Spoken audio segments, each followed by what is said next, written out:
चंद्रबोड़ा द्वारा काटा गया आदिवासी युवक इलाज के अभाव में कई वर्षों तक अपंग बना रहा। जैसे ही वह जमीन जोतने के लिए नीचे उतरा, चंद्रबोड़ा ने उसके पैर में काट लिया। शरीर में जहर फैलने से रोकने के लिए वह तौलिया फाड़कर पैर में बांधने लगा। ये खबर फैलने के बाद पड़ोसी आदिवासी युवक को लेकर अस्पताल पहुंचे। उचित इलाज न मिल पाने के कारण उसके पैर सड़ने लगे। वो अब ठीक से चल नहीं पा रहा है। उनसे सरकारी मदद मांगे। कांकसर बिद बिहार के अजय पल्ली के सुफल वास्की का दावा है कि मैं दिन मजदूर के रूप में काम करता था। अचानक 10 साल पहले जब मैं क्षेत्र के धान के खेत में दिन मजदूर के रूप में काम करने जा रहा था तो मेरे पैर में एक बड़े जानवर ने काट लिया। फिर मैंने जहर को फैलने से रोकने के लिए एक तौलिया फाड़ दिया और उसे अपने पैर पर बांध लिया। स्थानीय लोग मुझे दुर्गापुर उप जिला अस्पताल ले गए। वहां कुछ समय के इलाज के बाद डॉक्टरों ने मुझे बताया कि मेरे शरीर में रक्त संचार खराब हो गया है। मुझे कोलकाता में पीजी में इलाज कराने के लिए कहा गया था। आर्थिक संकट के कारण नहीं जा सका। मैं कई बार निजी नर्सिंग होम में गया, लेकिन तब से मेरा बायां पैर सड़ने लगा। मैं वहां आय की एकमात्र उम्मीद था। 2 बच्चे हैं, एक बूढ़ी माँ और एक पत्नी है। मेरी पत्नी दिन मजदूर के रूप में जो कमाती है उसी से परिवार का भरण पोषण होता है। कांकसा ब्लॉक प्रशासन के अधिकारियों ने कहा कि वे परिवार के साथ खड़े रहेंगे। इलाज भी कराया जाएगा। আমাকে মোটামুটি 9 বছর হতে চলেছে। তো আমি মাঠে কাজ করতে গিয়েছিলাম। তো মানে ধান পাট দিতে গিয়েছিলাম। সেই সময়ে মাঠে পাট দিতে দিতে সাপে কামড় দেয়। কী সাপ? সাপটাকে চিনতে পারিনি, কিন্তু দেখলাম যে যখনই কামড় দিল সে তখনই আর কি আছড়ে ফেলে দিলাম, নিয়ে তারপরে ছেড়ে গেল। তো কোথায় গেল? আর জঙ্গলের মাঠ। কী সাপ দেখেছিলে? সাপ দেখলাম কিন্তু চিনতে পারলাম না। চিনতে পারিনি যে কী সাপ ছিল।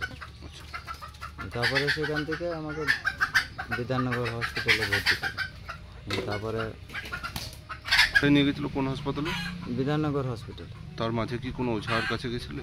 না, ঘটনাস্থল থেকে আমাকে ডাইরেক্ট বিধাননগর হসপিটালে নিয়ে যাওয়া হয়।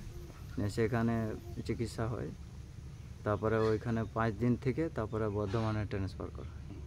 বর্ধমানে মোটামুটি না হলেও ওই আপনার মাসখানেক ছিলাম। আচ্ছা। তারপরে আমাকে পিজিতে যাওয়ার কথা বলছে। টাকা পয়সার অভাবে আর পিজিতে যেতে পারিনি। নিয়ে নার্সিংহোমে দেখাশোনা করছি। কোন নার্সিংহোম?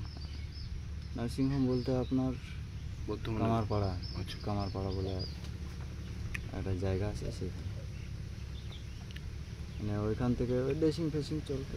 তারপরে ডাক্তারের সঙ্গে বর্ধমানে যাওয়া আসা করতাম আউটডোরে। তখন বললো যে না, ঠিক হয়ে যাবে, কোনো অসুবিধা হবে না, তবে টাইম লাগবে। হচ্ছে না হচ্ছে। তারপর এই অবস্থা। কি হয়েছে তোমার অবস্থা? এখন পায়ের অবস্থা বলতে আমি চলতে পারি না। হাঁটা চলা ঠেঙা ধরে না চললে আমার চলে না। পাটার কি হয়েছে? পাটার তারপর পাটা আমার এই হাইড্রোলিকটা হয় না। তারপরে আপনার মানে জল আর কি ছুঁই না, আর কি জল লাগায় না। এই মলম টলম লাগায়, ওষুধ চালাচ্ছে এখন। পুরো কি ঝলসে গেছে, পুড়ে গেছে পুরো? হ্যাঁ, এটা পুরো ইনফেকশন হয়ে গেছে। ডাক্তার বলছে যে এটা বাঁধার কারণে এটা ইনফেকশন হয়েছে। আচ্ছা, সেই সময় কি দড়ি বেঁধেছিল? হ্যাঁ, আমি এইখানে হাঁটুর এইখানে দড়ি বেঁধেছিলাম। তারপরে ডাক্তার বউরা বললো যে ঠিক হয়ে যাবে। নেই হচ্ছে। কি বেঁধেছিলে? তখন আমার মাথায় পাগড়ি বাঁধা ছিল, গামছা নিয়ে। গামছার পাড়টাকে চিড়ে দিয়ে এইখানে বেঁধেছিল। কি দিয়ে চিড়েছিলে? হাতে। পুরো কেটে দিয়েছিলে? এইভাবে গামছার এই পাড়টাকে আচ্ছা ছিঁড়ে দিয়েছিলাম, এই পাড়টা। ওইটাকে ডবল করে এখানে বেঁধে দিয়েছি। এখন পুরো পায়ের ওখানটা পুরো কি হয়েছে? ডাক্তারবাবুরা বলছে এটা যখন বাঁধেছিলে তখন নাকি রক্ত চলাচল বন্ধ হয়ে গেছিল। নিয়ে রক্ত চলাচলের কারণে ওই মানে বন্ধ হওয়ার কারণে এই দিকে আর কি বিষটা রয়ে গিয়েছে। আমার ছেলে মাঠে ধান নেড়োতে গিয়েছিল, দিয়ে মাঠে সাপে কেটেছে। আমি কিন্তু ঘরে ছিলাম। আমাকে না জানিয়ে ও মাঠ থেকে ওকে হসপিটালে নিয়ে চলে গেছে। আচ্ছা। হসপিটালে নিয়ে চলে গেছে, ওখানে 7 দিন ছিল। 7 দিন থেকে বর্ধমান ট্রান্সফার করেছে। বর্ধমানে মাসখানেক ছিল। ওইখান থেকে পিজি যাওয়ার প্রয়োজন ছিল, যে পিজি যেতে বলেছিল, তবে যায়নি। লোকজন কম, পয়সা কুড়ি কম, যার জন্য ওই কামারপাড়া একটু নার্সিংহোমে দেখাচ্ছিলাম। ওইখানে আমার ভাসুরের ছেলে মেয়েগুলো আছে, জামা আছে, ওখানে লোকজন আছে, তাই ওইখান থেকে দেখাশোনা করেছে। ওইখানে ছিল 2 বছর। 2 বছর পরে আর কতদিন রাখবে পরের বাড়িতে, নিয়ে গেলাম। নিয়ে এসে আবার এই আমাদের শিবপুরের রামু ডাক্তারকে দেখাচ্ছিলাম। ওই মানে সব কিছু বলছি, করতো। পাটা কি তারপর থেকে এরকম হতে থাকে? হ্যাঁ, কি হয়েছে পাটা এখন?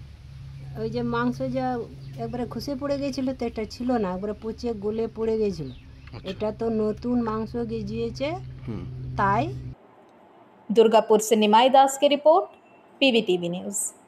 রানীগঞ্জ শহরের এনএসবি রোডে অবস্থিত সুসজ্জিত এবং মনোরম পরিবেশে অতিথিদের পরিষেবার জন্য তৈরি অতিথি in hotel and restaurant. Hotel অতিথি ইন পরিষেবায় থাকছে অত্যাধুনিক সুবিধাযুক্ত এসি রুম। অতিথি ইনে পকেট ফ্রেন্ডলিতে আপনি পাবেন single and double bedroom. Festival সিজনে থাকছে স্পেশাল ডিসকাউন্ট, তাই উৎসবে অনুষ্ঠানের যে কোনো দিন পাশেই পাবেন হোটেল অতিথি in, metro plaza, NSB road, Raniganj, Muthoot finance building. যোগাযোগ করুন এই নাম্বারে 7872933666 এবং 9434133666।